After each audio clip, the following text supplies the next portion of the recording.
अकबर और बीरबल की चतुराई। एक बार की बात है, मुगल सम्राट अकबर अपने दरबार में अपने मंत्रियों के साथ बैठकर राज्य के मामलों पर चर्चा कर रहे थे।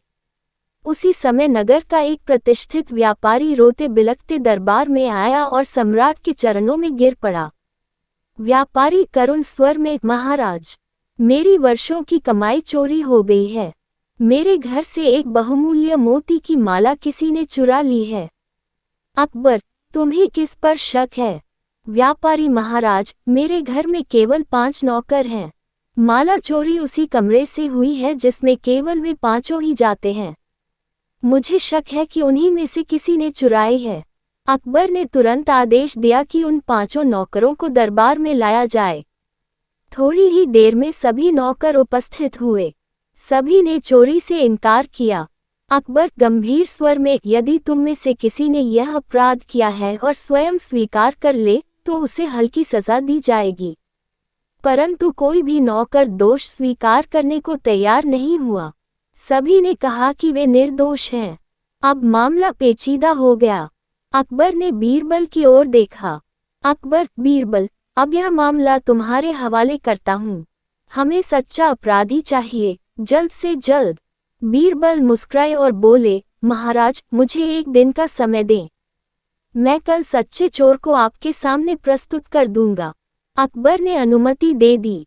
बीरबल उन 5 नौकरों को अपने साथ एक कक्ष में ले गए और कहा, मैं जानता हूं तुम में से कोई न कोई दोषी है। चूंकि तुम में से कोई सच नहीं बोल रहा, तो अब मुझे जादू का सहारा लेना होगा। सभी नौकर आश्चर्यचकित होकर बीरबल को देखने लगे। बीरबल, ये लो, ये 5 लकड़ी की छड़ियां हैं। हर एक की लंबाई ठीक 12 इंच है। इन्हें ध्यान से देखो, मैंने इनमें जादू कराया है। जो भी चोर होगा, उसकी छड़ी रात भर में 1 इंच लंबी हो जाएगी। सभी नौकरों को एक एक छड़ी दी गई और कहा गया कि वे इन्हें अपने पास रखें और अगली सुबह दरबार में ले आएं। रात बीती, सभी नौकर असमंजस में थे। जो चोर था, वह मन ही मन डर रहा था। अगली सुबह बीरबल ने सभी को बुलाया और छड़ियां मंगवाईं।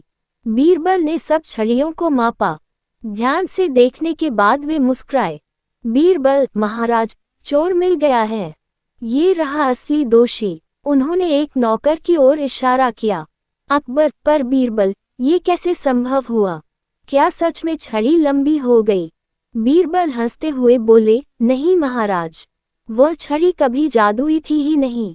मैंने बस इतना किया कि सभी को बता दिया कि चोर की छड़ी लंबी हो जाएगी। सच्चे लोग बिना डर के सो गए, लेकिन जो चोर था, उसने डर के मारे रात को अपनी छड़ी 1 इंच काट दी ताकि सुबह पता न चल सके। और वही छड़ी अब बाकी छड़ियों से छोटी है। अकबर, कमाल की चतुराई। बीरबल, तुमने एक मनोवैज्ञानिक तरकीब से सच्चाई सामने ला दी। वह नौकर घबरा गया और अपने अपराध को स्वीकार कर लिया। अकबर ने व्यापारी की माला वापस कर दी और चोर को उचित दंड दिया। बीरबल की यह कहानी हमें सिखाती है कि चतुराई और बुद्धिमानी से किसी भी समस्या को सुलझाया जा सकता है।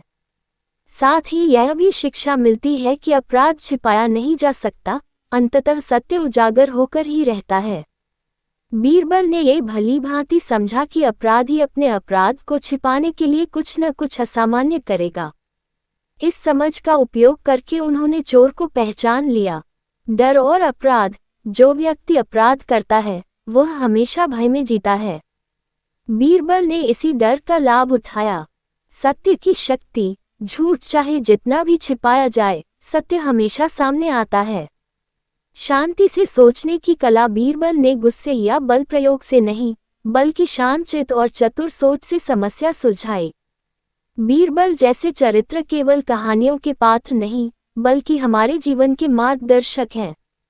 उनकी चतुराई हमें ये सिखाती है कि कठिन परिस्थितियों में भी यदि हम संयम और समझदारी से काम लें, तो हर समस्या का हल निकाला जा सकता है।